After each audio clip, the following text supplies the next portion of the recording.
Halo sahabat sedulur Tosan Aji, kembali lagi bersama saya dari koleksi Jakarta Kris-Kris. Kali ini saya akan mereview lompat ya, nggak jadi ke kris nomor 4, tapi kita langsung ke kris yang terakhir, yang paling kanan, yang paling besar itu. Karena ada hal yang spesial nanti di kris yang keempat. Oke, kita lanjut lihat ya kris yang kelima. Oke, ini dia krisnya guys. Ya, kita lihat krisnya ukurannya cukup besar ya, panjang. Kita lihat dari warangkanya dulu.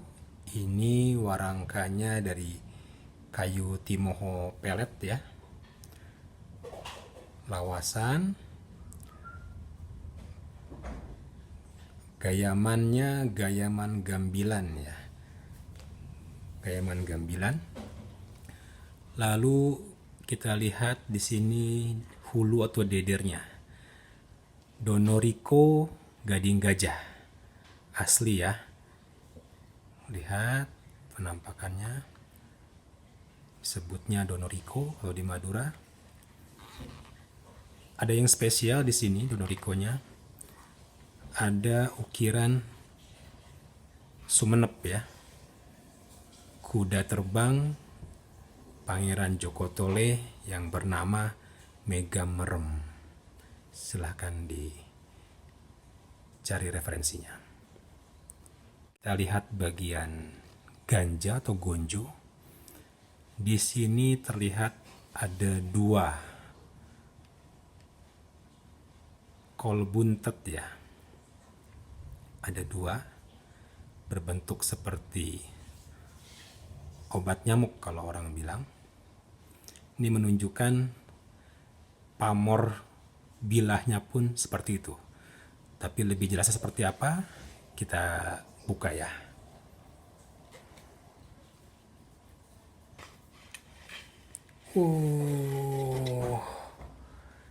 Ini dia kerisnya sedulur-sedulur Tosan Aji. Keris yang sangat gagah ya, berwibawa. Kita lihat dulu dari dapurnya. Ini keris jenis luk ya. Luknya ada 13. Kita hitung 1, 2, 3, 4, 5, 6, 7, 8, 9, 10, 11, 12, 13. Oke. Apakah ini dapur sengkelat juga seperti keris yang pertama? Kita lihat ricikannya ya teman-teman. Ada kembang kacang memiliki janggut.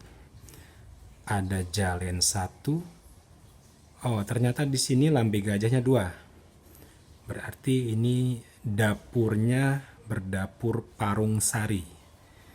Ya. Gonjo, ada sogokan depan belakang. Ada bungkul.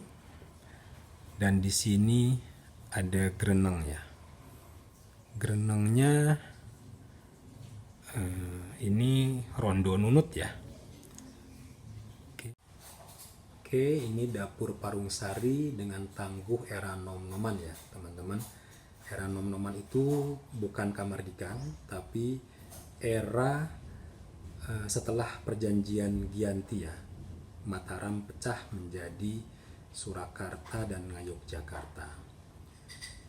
Kira-kira kalau di Surakarta PB3 ke atas dan di Yogyakarta HB1 ya, HB1 ke atas. Oke, ini bisa dilihat kerisnya. Kita tahu bahwa pada masa PB3 itu para empu banyak melakukan eksplorasi estetik ya, baik pada dapur, ricikan, dalam pemilihan material maupun bahan baku keris. Sehingga pada era ini banyak sekali diciptakan keris oleh para empu. Sedangkan di Madura sendiri, era nom-noman itu sejak zaman Pangeran Somala. Pangeran Somala ini yang mendirikan Karaton Sumenep ya. Sekaligus yang membangun Masjid Jami di Madura. Beliau punya putra yang melanjutkan kekuasaannya di Karaton Sumenep yang bernama Sultan Abdurrahman. Nah, di masa inilah Islam sangat cukup terasa pengaruh budayanya di Madura. Karena Sultan Abdurrahman ini bahkan sampai sekarang peninggalannya adalah ada Al-Quran yang cukup besar yang ditulis oleh beliau sendiri. Silakan dibaca di Babat Sumenep, yang berukuran besar dan beratnya bisa sampai 500 kg ya. Oke. Lalu kita lihat apa sih pamor keris dari dapur Parungsari ini. Di sini pamor awalnya adalah kulit semongko ya teman-teman. Jadi seperti kulit semangka yang banyak jalan. Tapi di sini ada pamor titipan atau pamor tiban yang disebut dengan dikenal pamor kol buntet ya. Ada lihat bundaran-bundaran dari sor-soran sampai ke pucuk. Ya. Lebih detail, lebih dekat. Seperti obat nyamuk kalau teman-teman lihat.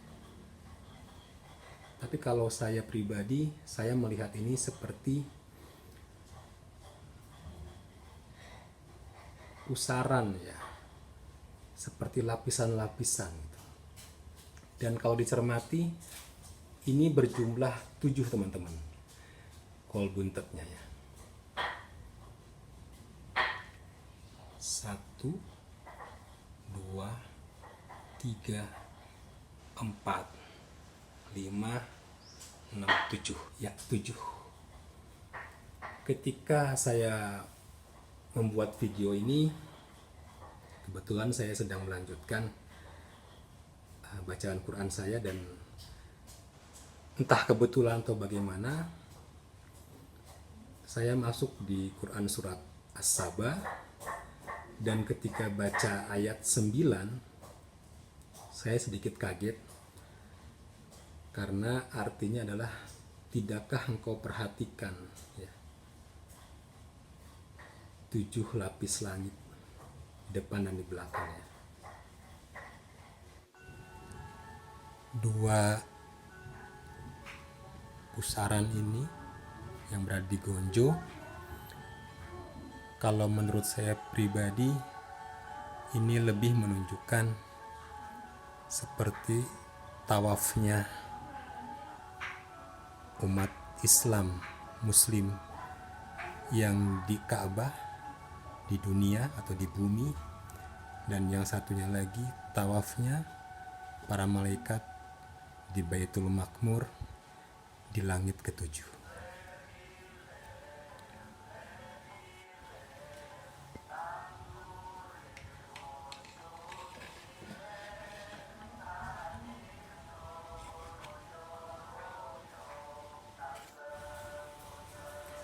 Keris Pusaka Madura Tangguh Nom-noman era abad 19,